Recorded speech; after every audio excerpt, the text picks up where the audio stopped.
Warning: the following program may contain language and other elements that are not suitable for some audiences. Viewer discretion is advised. You've been fucking warned. Hey guys, Johnny Farrow here, and welcome to another episode of Musician Kitchen. Today I'm going to show you how to make a super simple and freaking delicious peach cobbler. Amazing summer treat, summer dessert to go with any kind of grilled meal or otherwise. So the ingredients we have here, we have peaches, we got lemon, we have butter, vanilla extract, flour, sugar, baking powder, brown sugar, salt, and whole milk. So the first thing we're going to do here, guys, we're actually going to melt up our stick of butter as the first thing. And I just got a cast iron pan here. I'm going to get it onto a medium-high heat. And I do like to slice my butter up. It just melts a little faster in that way.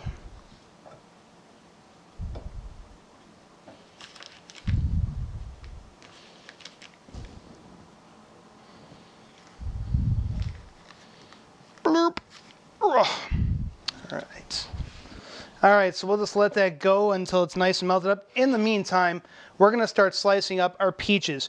Okay, now peaches can be kind of a pain in the ass to slice. By the way, these peaches are pretty ripe, so if your peaches are still pretty hard, you're going to want to let them sit, ideally in a brown paper bag and out in the open, not in a fridge. Let them sit for 1 to 2 days. If they are already ripe and you're not ready to use them, throw them in the fridge. That does two things. Number one, it'll stop the ripening process, or at least slow it down a lot. The other thing too is that if the peaches are cold, the flesh of them is a lot firmer. They're just a lot easier to cut. So I'm going to turn my heat down a little bit on my butter, turn it down to a low since I'm kind of not paying too much attention to it. And then I'm going to go ahead and cut this kind of all the way around. And what I'm hoping will happen, it really depends on the level of ripeness and everything, but if they're just right, you can kind of twist. And yeah, there we go. You can just kind of twist, and these are white peaches, by the way, so they have kind of a, this whitish flesh here, right? So you just twist, and then this should kind of pop off. So then, we're just going to slice these. And, they don't have to be perfect. And I'm slicing these so they're kind of like, obviously they're going to taper, they'll be thinner on the ends, but basically it's about probably 1 inch here down to about like a 1/2 or 1/4 inch on the ends, right? Doesn't have to, it's not like an exact science by any means, by any stretch of the imagination. Now our butter is almost ready, so I'm kind of keeping half an eye on it as I go here. And slicing peaches historically for me is like one of my least favorite things to do. I just find it to be kind of an uber pain in the ass because of the pit and everything. And like I said, unless you get the peaches really at the right time, man down, it becomes just really hard to slice them. And eventually you want to get to the point where you can kind of rip this pit out. And that makes, getting the pit out of there makes it just 1,000,000 times easier. And if it gets a little mushy, it's not a big deal because this is all going into the cobbler anyway. All right, so my butter is about done here. It's fucking melted butter. Nothing too fancy, just melted fucking butter, So what we're going to do with this is we're going to take our casserole dish and we are just going to pour this into the dish. And like literally right as close to in the center of the dish as you can. Now, one of the things about this dish is important, and this is part of what makes cobbler, is you do not really mix. Like obviously we'll mix the dry ingredients together and we'll make a little bit of a batter, but there's not a whole lot of actual mixing that occurs. And that's just important, the way it cooks and everything. It's just important to really maintain that. So we just got this, it's just kind of chilling in the middle of the pan here. And as we add things to this pan, to this dish, we're not going to be mixing them in. And that's going to be really important to the way that this cooks up to actually make it a cobbler. So now we're going to carry on with cutting our peaches. Again, I have like 8 or 10 peaches in here, so it's a lot of freaking peaches, right? I'm hoping that these cut easily, but we'll see, it'll do what it's going to do. Okay, good. It's always good when that just kind of pops out of there. This is the other thing too, is like if you have ripe peaches, it's harder to get the pit out, but if you refrigerate them, I'm just going to speed it up by using my chef's knife here. If you refrigerate them, again, the flesh becomes a little firmer. It makes it a little easier to pull that pit out without just, inadvertently juicing your peach, because it's not exactly what we're going for here. So I'm going to go ahead and just chop all these peaches up, and then I'll be back to take you through the next step. Alright guys, so we're back. We got all the peaches cut, and they look and smell and taste, I'm not going to lie, I did definitely taste a few, fucking incredible. Okay, so we're going to set these aside for the moment. Right now we're going to do, we don't quite need this yet, but I'm just going to go ahead and we're going to be using the juice of 1/2 of a lemon. So I'm just going to go ahead and juice that into a bowl right now, just so it's done, I'm just using a little handy dandy hand juicer here. You can use whatever juicer you like. And I like to, if I'm using this style, pop it off and then juice it a couple more times just to get any residual juice that might be chilling all up in that lemon. Bada bing. We'll go ahead and set that aside. And by the way, just so you guys know, I do have my oven preheating right now at 375 degrees. I always let it preheat for at least 10 minutes. The easiest is just to kind of get it preheating right at the beginning of setting up the recipe, and then it's just ready when you're ready. All right, so now we are going to start in on making the batter for this, and the batter is super simple. First thing is you got a cup each of sugar and flour. Whatever flour you like. This is an unbleached organic white flour. And my cup of sugar. And for the sugar, it's probably easier to just dump into this thing.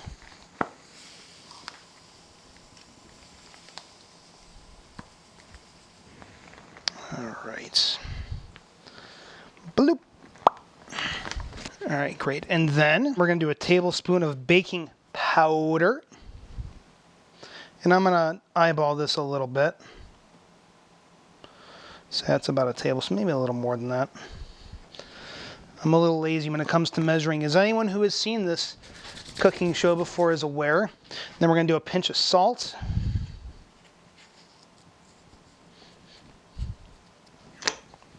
And I'm going to kind of use a whisk to sift this stuff together a little bit.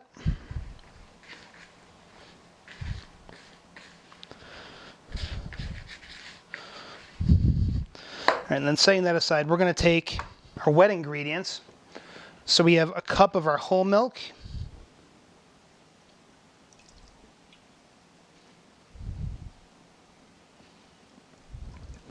And we need a teaspoon, give or take, of vanilla. I usually go a little heavy-handed on the vanilla because it's fucking vanilla and it's delicious, to be honest with you. So, yeah, that'll be just fine. And then what we do here is we are going to gradually mix the wet mixture into the dry. And I'm actually going to grab a fork to do this because that's kind of my weapon of choice when it comes to mixing, actually. I'm not really sure. I mean, the whisk is fine for doing the dry ingredients, but for wet ingredients particularly, I actually really do prefer a fork. I'm a simple man that way.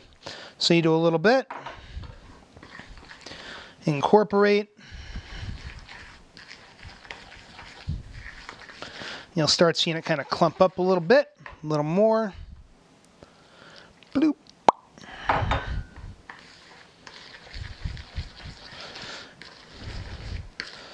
And we're getting delicious here, getting nice and incorporated.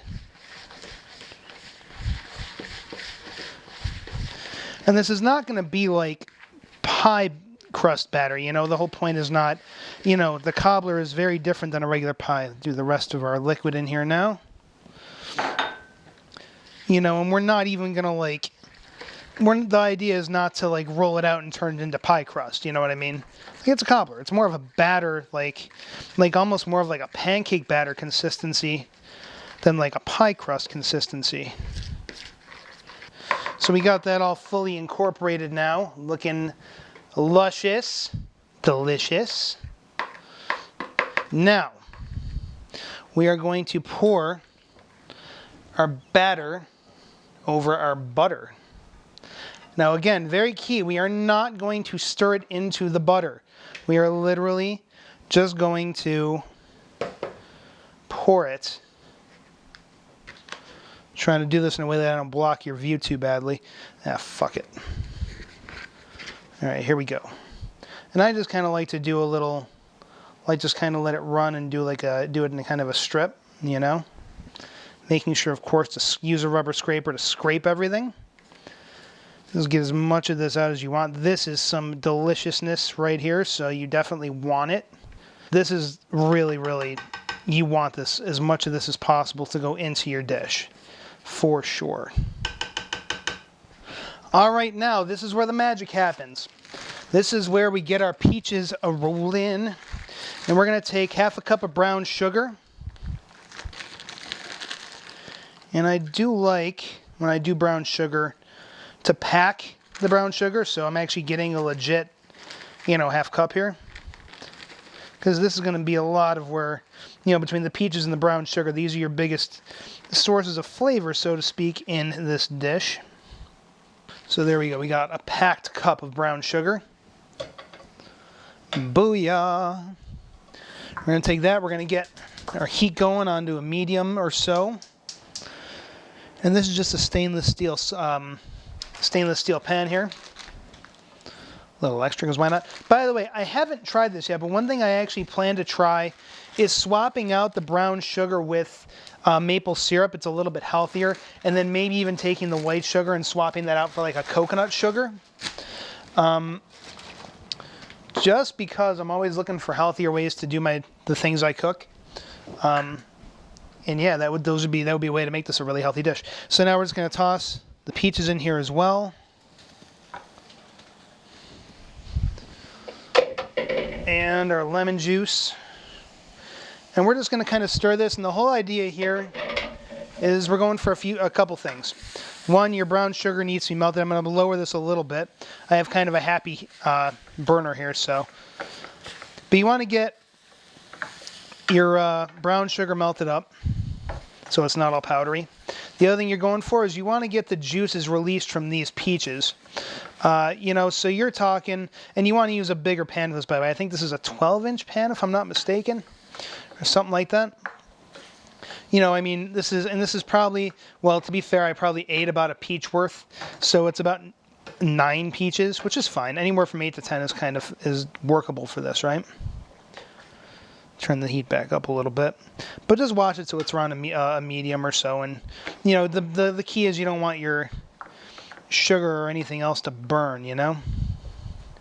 So I'm gonna kind of let that roll for a little bit. But again, we're just going for a nice, you know, release of flavor. You're gonna probably have these on the heat for like, I don't know, 2-3 minutes. 5 would be like the maximum. I'm just gonna kind of let these sit without stirring them for a minute, just to kind of let some heat accumulate here. And we already got. You can kind of see, like, we already have, the brown sugar is pretty much melted. It's nice and syrupy here, and you can see some of the peach juices have definitely released here. Oh my goodness, this smells très bien, muy fabuloso. The other thing, too, that I'm sure would work for this, I'm not going to do it in this, you know, this episode because it's not, like, the recipe I use doesn't actually call for it. But the other thing that would be nice in here, I'm sure, is throwing a little cinnamon. So as an option, you can throw, like, you know, anywhere from, I mean, a teaspoon for just a little hint of flavor up to, like, I'd say 1 to 2 tablespoons if you really want to do it up. I think 2 would probably be overpowering it a little, though. So I personally would probably not do more than a tablespoon. Just enough to bring out some more flavor in the peaches and complement a little bit without overpowering and becoming a cinnamon cobbler. You know what I mean?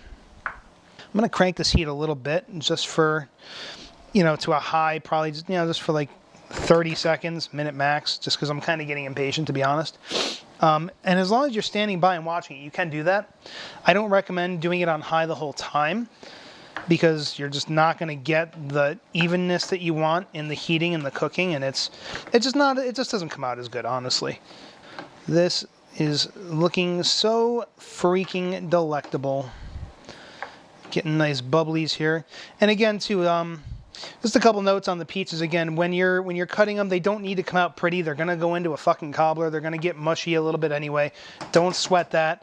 And then when you are cutting them, After you've got them in half, if you need to, you can use a paring knife to cut around the pit. You know, cut that, like, you can slice it into a quarter, and if the pit's holding on, you can just use a paring knife to cut around that. I did do that for a few of them.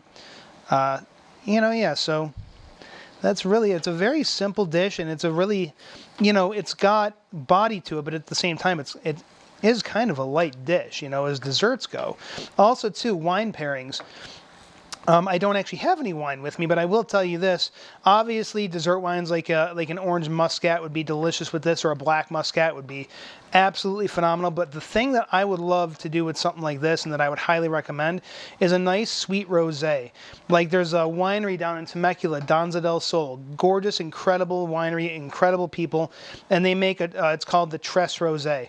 And it is the most phenomenal rosé I have ever had, and it would be freaking perfecto with this. The other brand is Bully Hill, which is a New York brand. Felicity Blush is a rosé, and it would be also delicious with this cobbler. So for wine pairings, for my wine aficionados out there, there you go. All right. So I'm happy with that. It's been on the heat probably, like I said, for about like 5 minutes or so here. So now what I'm going to do, bring in Mr. Casserole Dish back. And again, we are not mixing. We're just going to pour this lovingly, you know, and with some distribution, just over the top here, because it's so over the top. And again, we're not mixing. We don't want to mix these in. The whole thing is that this batter and butter mix is going to rise up through the peaches and give it that signature kind of cobbler look and texture and everything. I'm not mixing here. I'm just making sure this is distributed a little bit. But careful not to, again, mix, because that'll just fuck up the cobbler effect. Okay. Get in there. All right. So that is literally all it takes to put this fucking thing together. It is the stupidest, simplest goddamn dessert ever. So now we're going to pop it into my oven, 40 to 45 minutes, and it's just going to come out perfect. You just cook it until it's golden brown, and that's it. You let it sit for maybe like 5-10 minutes before serving, and bada bing, you know, glass of rosé and a scoop of ice cream, and you're golden. So I'm going to pop this in the oven, and I'll bring it back when I'm ready to show you the finished product. Stay tuned. All right, ladies and gentlemen, we are back, and holy shit, would you look at this peach cobbler. This is like the most delicious, gorgeous, amazing, fragrant, aromatic, get in my mouth fucking thing I've ever seen, right? Well, that's probably an exaggeration, but it's perfect, nice and golden. The batter's nice and golden. The peaches are cooked through perfectly. Like, oh my God, this is like OMFG. Like, oh, I wish you could be here to smell this. So you want to let this sit, usually for like, I'm getting excited. I already grabbed my plate. You want to let this sit for usually like 5 to 10 minutes before you grab some. I am going to break that rule just because I want to. Oh, yeah, that is the stuff right there. So freaking delicious. Let's see if I can do this without totally just screwing it up, right? Again, technically you would want to wait a little bit for this. But in the interest of, I really want to eat this thing now. I feel as though we've succeeded here. Look at that.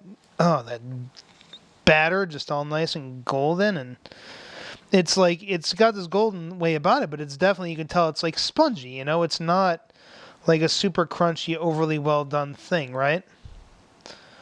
Like, it's just like, oh my God, I just want to take this with like some vanilla ice cream and like, just like shove it in my fucking mouth, because look at this. Like, look at this thing. Who wouldn't want to eat this? This is so great. And I just did a recipe last week. It was Mexican burgers. This would be a fantastic finishing course for that meal, actually. I mean, really, for any summer meal. It's a nice you know, kind of light, but at the same time very satisfying dessert for the summertime, for a snack, whatever. Again, pair it up with some dessert wine like a Muscat or something like that, or with, you know, a nice sweet rosé would be really nice. Also, like a sweet, very sweet Riesling would be delicious with this. So guys, there you go. I hope you've enjoyed this recipe. Let me know in the comments below how you like this recipe. Let me know if you try this recipe. Also, in the description below, there will be a list of, well, first of all, the recipe will be down there in writing for you, for your reference. But I'll also have links down there to my merch, as well as to the stuff that I used to make this video. Gear, the utensils, that kind of stuff, the camera I use, all those things. If any of that interests you, the links are affiliate links.